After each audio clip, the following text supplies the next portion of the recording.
Hello students, welcome to my channel science studies where. तो कल हमने आफ्टर बेनिफिकेशन ऑफ ओर कैसे हम उस ओर से किसी भी लो रिएक्टिव मेटल को एंड हाई रिएक्टिव मेटल को कैसे एक्सट्रैक्ट करेंगे वो पढ़ लिया था। आज हम पढ़ने वाले हैं extracting metals in the middle of the activity series from the ore after beneficiation और कंसंट्रेशन ऑफ दैट ओर। देखो कौन कौन से मेटल्स आते हैं middle of the activity series में, जैसे कि आयरन हो गया, जिंक हो गया, लेड हो गया, कॉपर हो गया। देखो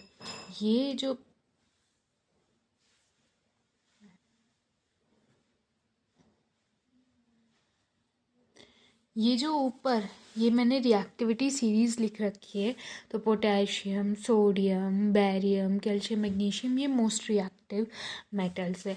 लीस्ट रिएक्टिव मेटल्स ये हो गए copper, mercury, silver, gold, platinum, और बीच में जो बच गए वो है मीडियम रिएक्टिव मेटल्स। और हाइड्रोजन एक मेटल है नहीं, फॉस्फोरस एक मेटल है नहीं, तो बचे क्या ये मेटल्स जो कि क्या है मीडियम रिएक्टिव है, राइट, मॉडरेटली रिएक्टिव है। तो ये क्योंकि मॉडरेटली रिएक्टिव है तो ये किस फॉर्म में हमें मिलेंगे या इनके किस टाइप के और हमें देखने को मिलेंगे, सल्फाइड्स, कार्बोनेट्स वगैरह।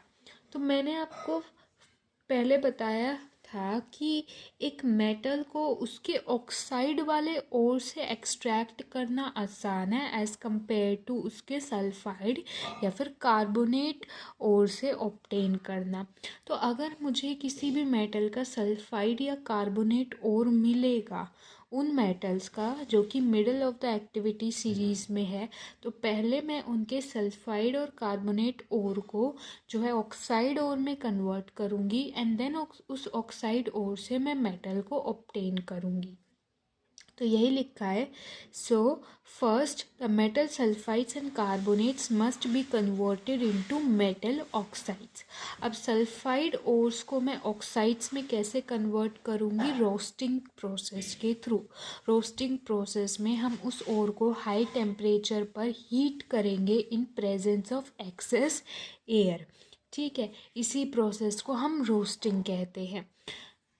और कार्बोनेट ओर्स को मैं कैसे ऑक्साइड ओर में चेंज करूँगी, by heating strongly that ore in limited supply of air. तो लिमिटेड सप्लाई ऑफ एयर में हम उस कार्बोनेट ओर को हीट करेंगे तो कार्बोनेट और ऑक्साइड ओर में चेंज हो जाएगा। जब लिमिटेड सप्लाई ऑफ एयर होता है तो हम उस प्रोसेस को जो है कैल्सिनेशन कहते हैं। जैसे एग्जाम्पल यहाँ दे रखा है, ZnS का हमें एक जिंक का ओर मिला, ठीक है, उसमें जो है सल्फर एलिमेंट्स भी प्रेजेंट है, सल्फाइड प्रेजेंट है, ठीक है, इसको हम बोलेंगे जिंक सल्फाइड, ठीक है। तो ये एक सल्फाइड ओर है, हमें इससे जिंक मेटल को ऑब्टेन करना है, तो ये सल्फाइड ओर है। तो सबसे पहले मैं इसकी रोस्टिंग करूँगी। रोस्टिंग में मैंने आपको बताया है कि हीट करेंगे बहुत हाई टेम्परेचर पे in excess supply of air, तो हमें क्या मिल जाएगा, यहाँ मेटल का ऑक्साइड मिल जाएगा और as a by product sulphur dioxide gas release होगी। तो रोस्टिंग प्रोसेस में sulphur dioxide gas as a by product release होती है, ठीक है। अब कैल्सिनेशन यहाँ बता रखा है कि मान लो हमें कार्बोनेट और मिला जिंक का, जिसका फॉर्मूला है ZnCO3। हम इसको लिमिटेड सप्लाई ऑफ एयर में हीट करेंगे तो हमें क्या मिल जाएगा, जिंक ऑक्साइड मिल जाएगा और एज अ बाय प्रोडक्ट यहाँ पे CO2 गैस जो है रिलीज हो रही है। अब क्योंकि देखो हमने यहाँ ऑक्साइड ओर्स तो ऑब्टेन कर लिए, याद रखना रोस्टिंग में sulphur dioxide gas as a by product release होती है और कैल्सिनेशन में CO2 gas as a by product release होती है। अब हमने ऑक्साइड्स तो जो है बना ली है, अब इन ऑक्साइड को फर्दर हम क्या करेंगे, रिड्यूस करेंगे मेटल्स में, right. So metal oxides are then reduce to the corresponding metals by using suitable reducing agents such as carbon. देखो हम इन ऑक्साइड्स में से हमें मेटल्स को निकालना है ना, तो इट मीन्स हमें यहाँ ऑक्सीजन के एलिमेंट इस ऑक्साइड को, इन ऑक्सीजन के एलिमेंट्स को यहाँ से रिमूव करना पड़ेगा। तो जब हम ऑक्सीजन को रिमूव करते हैं इट मीन्स हम रिडक्शन करते हैं, और रिड्यूसिंग एजेंट क्या होता है, जो दूसरे कंपाउंड को रिड्यूस करता है। तो हम यहाँ एज अ कार्बन एलिमेंट को यूज़ करेंगे रिड्यूसिंग एजेंट। वो कार्बन एलिमेंट इस जिंक ऑक्साइड को रिड्यूस करेगा मेटल में, ठीक है। तो यहाँ रिड्यूसिंग एजेंट कौन है, कार्बन। जैसे कि जब जिंक ऑक्साइड को हम कार्बन के साथ रिएक्शन करवाएंगे, तो क्योंकि यहाँ carbon as a reducing agent काम करेगा, तो रिड्यूसिंग एजेंट क्या करता है, दूसरों को तो रिड्यूस करता है, दूसरों को रिड्यूस करेगा मतलब जिंक ऑक्साइड को रिड्यूस करेगा, किसमें, जिंक के अंदर।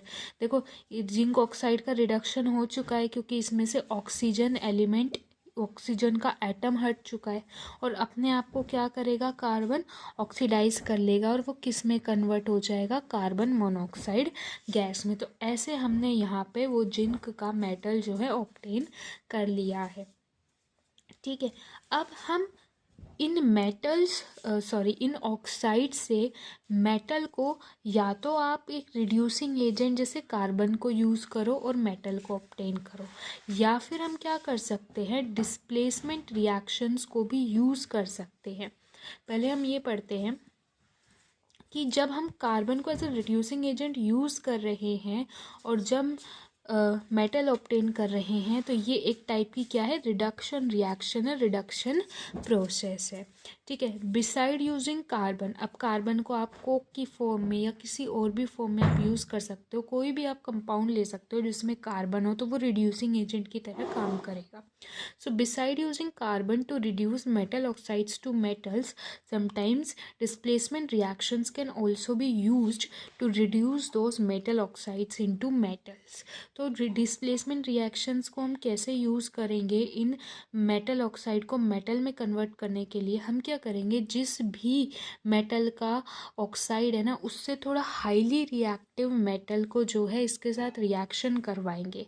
तो वो जो हाईली रिएक्टिव मेटल है वो क्या कर देगा, इस लो रिएक्टिव मेटल को, जो उसके कंपैरिजन में लो रिएक्टिव होगा, उसको उसके कंपाउंड से जो है डिस्प्लेस कर देगा। ये हमने डिस्प्लेसमेंट रिएक्शन में पढ़ा था, है ना।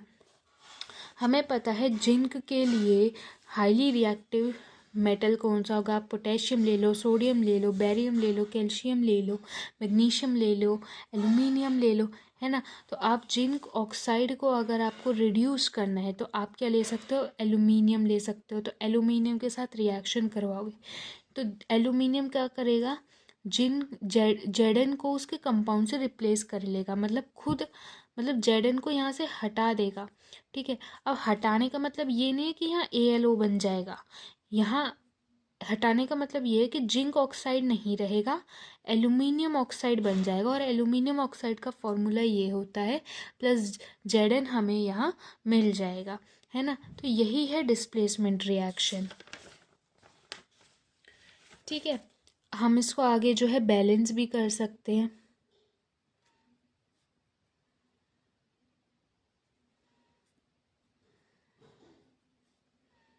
तो ये मैंने बैलेंस करके लिख दिए, 3ZNO plus 2Al gives Al2O3 plus 3Zn, है ना। अब देखो ये जो डिस्प्लेसमेंट रिएक्शंस होती है ना, ये हाईली एक्सोथर्मिक रिएक्शंस होती है, तो यहाँ प्लस हीट भी जो है रिलीज होगी, ये याद रखना। और वो इतनी ज़्यादा एक्सोथर्मिक रिएक्शन होती है कि यहाँ हमें जो जिंक का जो मेटल मिलेगा ना, वो हमें मिलेगा मेल्टेड फॉर्म में, ये याद रखना। इतनी हीट रिलीज होती है कि यहाँ जिंक मेटल हमें मोल्टन स्टेट में मिलेगा, मेल्टेड फॉर्म में मिलेगा, राइट। अब देखो जैसे यहाँ हमें कोई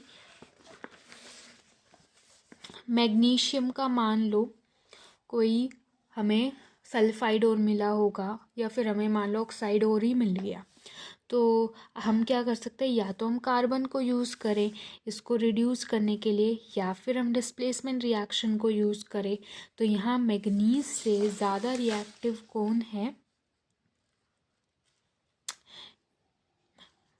यहाँ पे तो लिखा नहीं हुआ है, पर मैग्नीज से ज़्यादा रिएक्टिव यही आपके, देखो ये मोस्ट रिएक्टिव मेटल्स की कैटेगरी में आते हैं ये, जिंक से ऊपर, है ना। तो इनमें से आप कोई भी मेटल को यूज़ कर सकते हो मैंगनीज को जो है डिस्प्लेस करने के लिए उसके कंपाउंड से, क्योंकि ये मोस्ट रिएक्टिव है, मतलब ये सारे मेटल से सबसे ज़्यादा रिएक्टिव है।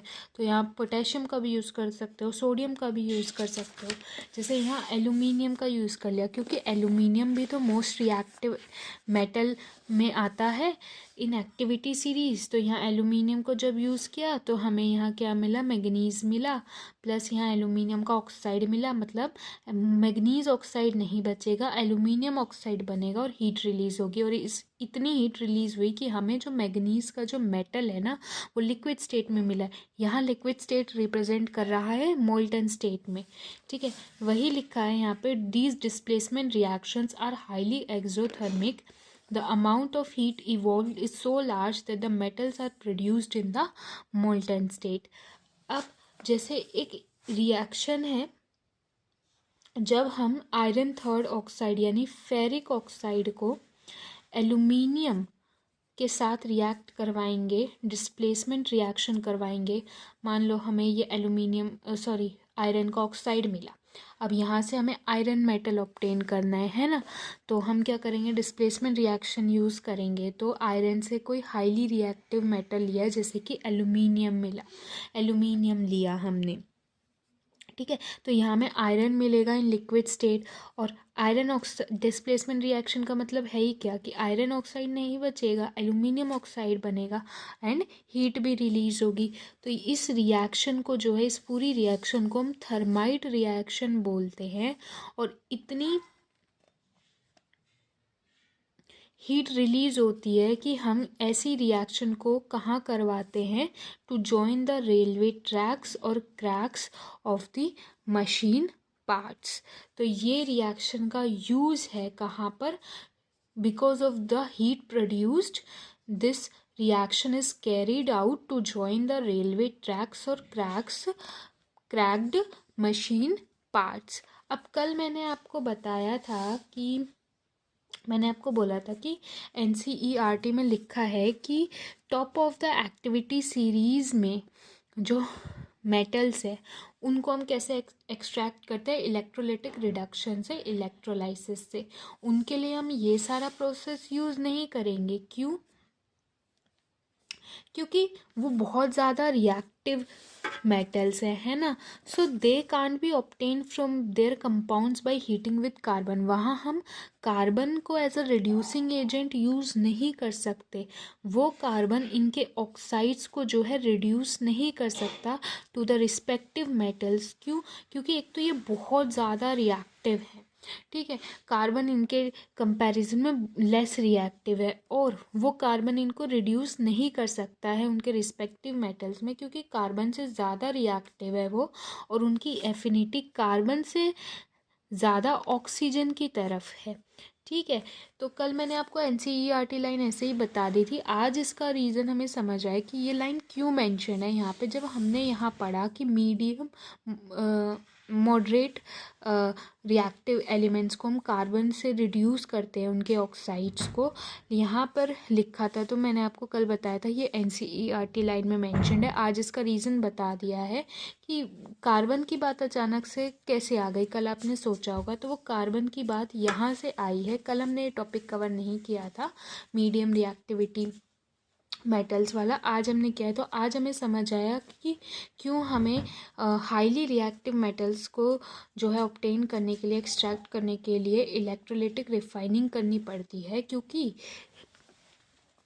इनके जो कंपाउंड्स हैं ठीक है, उनसे हम जो है मेटल को ऑब्टेन नहीं कर सकते, क्योंकि कार्बन के साथ बेसिकली कार्बन क्या करेगा, ऑक्साइड को रिड्यूस करता है, पर इनके जो ऑक्साइड्स हैं, ठीक है, तो उसमें कार्बन को हम यूज़ नहीं करेंगे रिड्यूस करने के लिए, क्योंकि कार्बन से तो ये बहुत ज़्यादा रिएक्टिव है। और दूसरी चीज़, ये ज़्यादा एफिनिटी रखेंगे उस ऑक्सीजन के पास रहने की एज़ कम्पेयर टू कार्बन के साथ रिएक्ट करने की। तो वो ऑक्साइड से जुड़े ही रहेंगे, ऑक्सीजन एटम से जुड़े ही रहेंगे, ऑक्सीजन एलिमेंट से जुड़े ही रहेंगे, और हम उनसे जो है मेटल को ऑब्टेन नहीं कर पाएंगे। अब हमने second step of metallurgical process अच्छे से कंप्लीट कर लिया है। ठीक है, पहले स्टेप में हमें उस जो भी हमने ओर माइन किया है उसकी जो है साफ़ सफाई करनी पड़ेगी, उसमें से धूल मिट्टी वगैरह को हटाना पड़ेगा। और सेकंड प्रोसेस में हमने 3 तरीके के जो है मेटल्स का प्रोसेस समझा कि कैसे हाई रिएक्टिव मेटल्स को हम उनके ओर से ऑब्टेन करेंगे, फिर जो है लो रिएक्टिव मेटल्स को उनके ओर से ऑब्टेन करेंगे, एंड जो मॉडरेटली रिएक्टिव मेटल्स हैं उनको कैसे उनके ओर से जो है हम ऑब्टेन करेंगे। अब last step of metallurgical process बचता है, जो कि है कि अब हमें मेटल ऑब्टेन कर लिया है, अब उस मेटल को एकदम हम प्योर स्टेट में लेकर आएंगे, एकदम उसको प्योरीफाई करेंगे, उसकी रिफाइनिंग करेंगे। तो वो हम नेक्स्ट वीडियो में पढ़ेंगे। हमारे कल की वीडियो का टॉपिक रहेगा रिफाइनिंग ऑफ मेटल्स, जो कि थर्ड स्टेप है इन मेटलर्जिकल प्रोसेस। आज के लिए हम इतना ही पढ़ेंगे। Thank you so much for watching my video. If you found the video helpful during your preparation for board exams, then hit the like button. Also share and subscribe my channel. Thank you so much.